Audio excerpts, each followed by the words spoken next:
ತಸ್ಯ ದ್ವಾದಶ ವರ್ಷಾಣಿ ಅಗ್ನೀನ್ ಪರಿಚಚಾರ. ಇದು ಛಾಂದೋಗ್ಯ ಉಪನಿಷತ್ತಿನಲ್ಲೇ 4ನೇ ಅಧ್ಯಾಯದಲ್ಲೇ ಪ್ರಯೋಗ ಇರೋದು.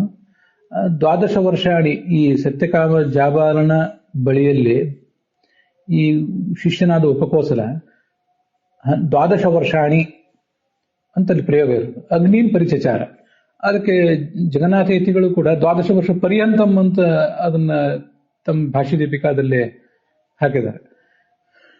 ಅಲ್ಲಿ ದ್ವಾದಶ ವರ್ಷಗಳವರೆಗೆ ಅಂತ ಕನ್ನಡದಲ್ಲಿ ಅರ್ಥ, ಅದನ್ನೇ ಪರ್ಯಂತಂ ಅಂತ ಇವ್ರು ಮಾಡಿದ್ದಾರೆ. ಮೂಲತಃ ಕಾಲಾಧ್ವನೋಹ ಅತ್ಯಂತ ಸಂಯೋಗಿ ಅಂತ ಸೂತ್ರ ಇದೆ.